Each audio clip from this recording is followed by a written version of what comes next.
Tepat seperti yang telah diperhitungkan oleh Tigor, 1 minggu setelah kebebasan Marven dari penjara, kini orang-orang yang mencari keberadaan Karman pun telah tiba di Tanjung Karang. Mereka yang memulai pencarian dari Dolok Ginjang, Tasik Putri, Kuala Nipah, Indra Sakti, Kota Batu, Kota Kemuning, dan sekitarnya, akhirnya tiba juga di Tanjung Karang.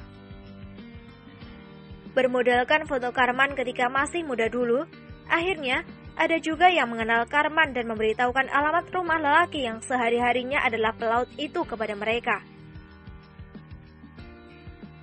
Inilah rumah orang yang ada cari itu, Bang. Mungkin saja bisa salah, tapi tidak ada salahnya jika Abang menemui pemilik rumah itu, kata sang penunjuk tadi. Tidak apa-apa, Bang. Ini sekedar duit rokok untuk Abang. Kami akan menemui si pemilik rumah itu, kata utusan dari Marven sambil memberikan 5 lembar uang Rp100.000. Wah, terima kasih, Bang, kata orang itu dengan senyum mengembang di wajahnya. Bagaimana dia tidak bahagia? Hanya jadi penunjuk jalan saja sudah dapat Rp500.000. Hari ini, cutilah aku ke laut, kata orang tadi sambil mencium uang yang diberikan oleh utusan dari Marven itu.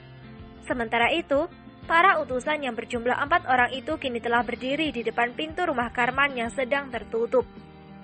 Berulang kali mereka mengetuk pintu rumah tersebut, tapi tidak ada jawaban dari dalam. Entah karena merasa terganggu dengan suara ketukan pintu tadi, tetangga yang lebih dekat dengan rumah Karman segera membuka pintu. Mencari siapa kau, Bang? Tanya orang itu dengan logat Bataknya. Maaf Inang Boru, kami sedang mencari pemilik rumah ini. Apakah Inang Boru tahu orangnya kemana? Kira-kira Inang Boru itu seperti panggilan bibi dalam bahasa Jawa. Bah, tak nampakku pula dia. Mungkin ke laut dia. Alah, kau tahulah di sini kalau orang tidak ada di rumah, pasti ke laut lah mencari ikan, jawab tetangga tadi. Terima kasihlah Inang Boru. Agak-agak jam berapalah dia pulang? Tak tahulah aku kalau itu, Bah. Tunggu sajalah. Kalau tak pulang, berarti tenggelamlah dia di laut, kata tetangga tadi dengan cuek, lalu segera masuk kembali ke rumah. Celaka sungguh tetangga Karman ini, bisik utusan Marven kepada orang yang berada di sampingnya. Hahaha, dia belum tahu siapa kita. Kalau tahu, kencing dia di celana. Hah, jangan menambah urusan. Kita harus bertemu dengan orang yang entahlah. Banyak kali nama dia. Entah yang mana satu yang betul. Karman apa? Carmen Bon. Carmen Bon kata ketua kita. Ya, Carmen Bon lah kata kita. Persetan dengan nama. Yang penting orangnya, jawab temannya. Kemanalah kita mau menunggu si Mr. Carmen Bon ini. Tak mungkinlah kita berdiri seperti orang minta sedekah di sini. Apa kata dunia? Warung pun tak ada di sini. Alah Mak Jang, parah kali bah kalau begini. Setelah menimbang-nimbang sejenak, akhirnya keempat orang itu memutuskan untuk duduk di bagian belakang rumah milik Karman yang terdapat sebatang pohon mangga besar di sana. Cocok kau rasa di sini? Tanya orang tadi. Cocok kali lah, daripada seperti pengemis. Memang menunggu adalah pekerjaan yang sangat membosankan, celetuk salah satu dari mereka. Yang penting kan cair, uang makan, uang jalan, uang rokok, uang dan uang kan cair. Kapan lagi kita jalan-jalan dapat gaji? Ujar seorang lagi sambil tertawa. Mereka berempat pun lalu sama-sama tertawa terbahak-bahak. Menjelang senja, sebelum matahari benar-benar tenggelam di ufuk barat, seorang lelaki parubaya berjalan dari arah pantai menuju ke sebuah rumah berdinding papan. Di pundaknya, tampak tersambir seutas jaring yang tidak begitu besar tersandang. Dengan langkah sedikit lesu, lelaki itu segera berjalan menuju pintu rumahnya, lalu mendorong pintu tersebut. Krrr. Suara berdari dari engsel pintu yang berkarat itu membuyarkan lamunan keempat orang utusan Marven yang berada di bagian belakang rumah tadi. Udah pulang orangnya, ayo kita temui, ajak salah satu dari mereka. Ayolah, sambut yang lain lalu segera berdiri. Sambil menepuk-nepuk bagian belakang celananya, Keempat orang itu pun segera berjalan menuju bagian depan rumah tersebut.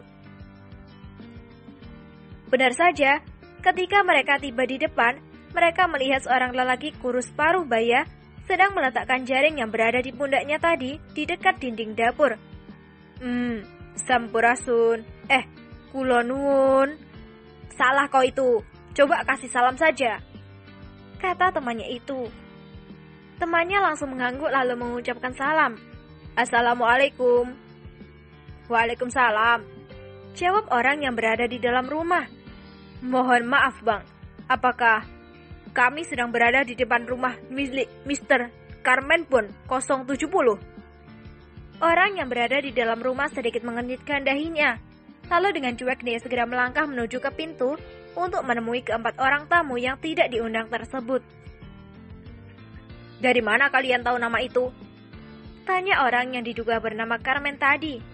Maaf bang, kami ini datang dari kota Tasik Putri atas perintah dari majikan kami bernama Marven.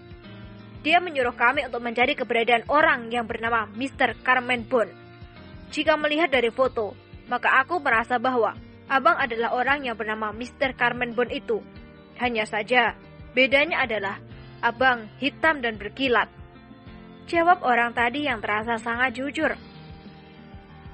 Coba berikan kepadaku foto itu, pinta Karman. Ini bang, kata orang tadi sambil mengeluarkan selembar foto. Ini hanya filter saja, makanya terlihat putih. Tanpa filter, aku bukan siapa-siapa, ujar Karman sembari menyerahkan kembali foto tadi kepada orang itu.